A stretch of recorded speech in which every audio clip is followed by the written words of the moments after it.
Assalamualaikum. Apa kabar adik-adik semua? Mudah-mudahan semua dalam keadaan sehat walafiat ya, sehingga siap untuk menerima perkuliahan kita pada hari ini.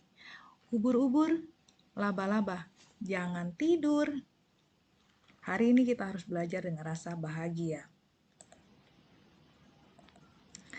Sebelum kita mulai belajar, gitu ya, adik-adik marilah kita berdoa terlebih dahulu kepada Tuhan Yang Maha Esa, kepada Allah Subhanahu wa taala gitu ya, agar supaya pembelajaran kita pada hari ini diberkahi oleh Allah Subhanahu wa taala, diberikan pemahaman gitu ya, sehingga apa yang kita pelajari dapat bermanfaat bagi diri kita secara pribadi maupun orang-orang di sekitar kita, juga bagi umat secara keseluruhan.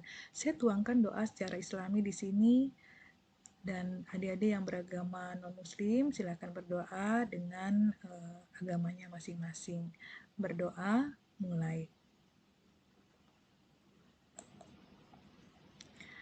Selanjutnya adalah saya akan perkenalkan tentang biodata diri saya. Kalau kata peribahasa, tak kenal maka tak sayang maka tak cinta, gitu ya. Sengaja ini saya berikan di awal dengan maksud supaya kita saling mengenal, kita saling memahami, kita saling menyenangi supaya transfer ilmu ini dapat berjalan dengan baik.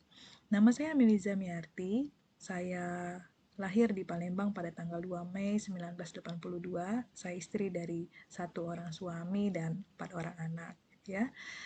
Riwayat pendidikan saya sekolah dasarnya di SD Negeri 4 Palembang, kemudian lanjut SMP-nya di SMP Negeri 1 Palembang, kemudian lanjut SMA Negeri 2 Palembang, dan S1 saya di Fakultas Teknik jurusan Teknik Kimia Universitas Sriwijaya, S2 saya di program studi Pengelolaan Lingkungan Universitas Sriwijaya.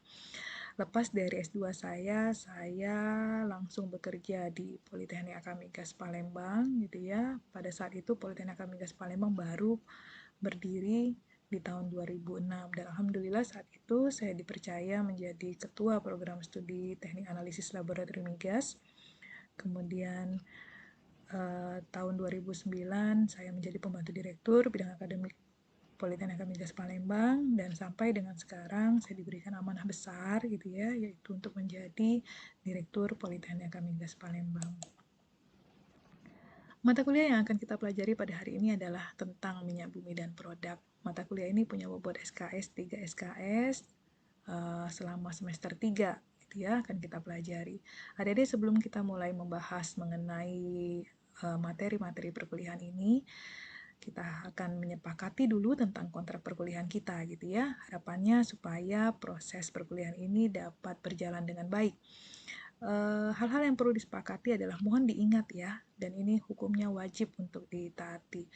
Pertama adalah mohon untuk men-silentkan HP-nya selama proses perkuliahan supaya konsentrasi dapat terpusat pada pembelajaran kita dan tidak mengganggu teman-teman di sekitar kita gitu ya. Kemudian wajib hukumnya untuk hadir selama 16 kali, dan kalaupun ada hal-hal yang berhalangan gitu ya, minimal 14 kali pertemuan. Kemudian wajib hadir pada saat kuis gitu ya, UTS, juga pada saat UAS, dan wajib hukumnya untuk mengumpulkan semua tugas-tugas yang diberikan. Dan mohon untuk semua juga datang tepat waktu gitu ya. Jadi tidak dapat kita toleransi ketidakhadiran, kecuali ada hal-hal yang memang sangat-sangat berhalangan gitu ya, karena memang di Politeknik Akamigas Palembang kan 30 menit sebelum jam perkuliahan kan juga sudah harus hadir gitu ya, karena apel pagi gitu. Jadi maka harus datang tepat waktu gitu ya di jadwal perkuliahan. Kemudian selanjutnya adalah tentang materi yang akan kita pelajari, yaitu tentang minyak bumi gitu ya. Nggak wajar kalau program studi teknik analisis laboratorium migas nggak paham apa itu minyak bumi gitu ya. Minyak bumi ini adalah salah satu sumber energi, salah satu sumber daya alam yang terklasifikasi sebagai sumber daya alam tidak dapat diperbaharui. Kita tahu bahwa sumber daya alam yang tidak dapat diperbaharui adalah sumber daya alam yang jumlahnya terbatas, yang tidak dapat didaur ulang. Jadi jika digunakan terus-menerus, maka lama-kelamaan dia akan habis, gitu ya. Sementara kalau sumber daya alam yang dapat diperbaharui, itu adalah sumber daya alam yang dapat didaur ulang, gitu ya, dan jumlahnya juga tidak pernah habis, gitu ya. Contohnya diantaranya adalah air, gitu ya, angin, gitu ya, tumbuhan, gitu ya, itu termasuk bagian daripada sumber daya alam, hewan, gitu ya. Nah, selanjutnya adalah mengenai minyak bumi. Dalam bahasa Inggris dikenal dengan kata petroleum, gitu ya. Petroleum dijuluki sebagai emas hitam, gitu. Jadi emas hitam, minyak bumi ini adalah salah satu bagian sumber energi yang saat ini memegang peranan penting di dunia, gitu ya, sehingga klasifikasi minyak bumi masih saat ini memegang peranan sebagai barang berharga, gitu ya. Makanya di sini emas hitam. Kata petroleum pertama kali digunakan dalam karangan De Natura Fossilium tahun 1546 oleh George Bayer, gitu ya, orang yang berkebangsaan Jerman. Jadi dia yang pertama sekali mengungkapkan kata minyak bumi itu dengan istilah petroleum. Makanya kita sekarang sering dengar petroleum itu siapa ya? Gitu, apa yang pertama sekali menemukan kata-katanya ternyata George Bayer, gitu ya. Dia bisa lihat di sini ada cairan hitam yang mengalir, gitu ya. Ini adalah bentuk fisik dari minyak bumi. Jadi cairan hitam yang keluar dari perut bumi setelah dilakukan proses eksplorasi, gitu ya. Jadi minyak bumi itu cairan yang berwarna hitam. Kalau sekarang kita bisa menjadi solar, bensin, gitu, pertamax, pertalite dengan berwarna bening, gitu ya. Ada yang berwarna kebiru-biruan, ada yang berwarna kehijau-hijauan, gitu ya. Itu dikarenakan sudah melalui proses pengolahan. Warna dasarnya adalah hitam seperti ini, hitam pekat. Jadi minyak bumi adalah bahan galian tambang cairan kental berwarna hitam, mudah terbakar dan berada di lapisan bumi dengan kedalaman berpuluh-puluh sampai beribu-ribu meter yang berasal dari formasi batuan yang terbentuk selama berjuta-juta tahun yang lalu. Selanjutnya adalah mengenai minyak bumi yang belum diolah. Minyak bumi yang belum diolah itu disebut dengan minyak mentah, gitu ya, crude oil.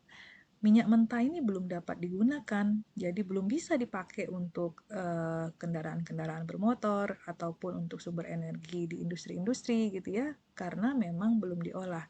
Jadi minyak bumi yang belum diolah ini harus dianalisa terlebih dahulu sebelum masuk ke dalam proses pengolahan, gitu ya. Maksudnya supaya apa? Maksudnya supaya kita mengetahui kualitas awal dari minyak bumi itu sendiri, sehingga kita bisa mengklasifikasikannya, fraksi-fraksinya terletak di mana, gitu ya. Dan kita juga dapat mengetahui treatment awal apa yang perlu dilakukan sebelum masuk ke dalam proses pengolahan, gitu ya.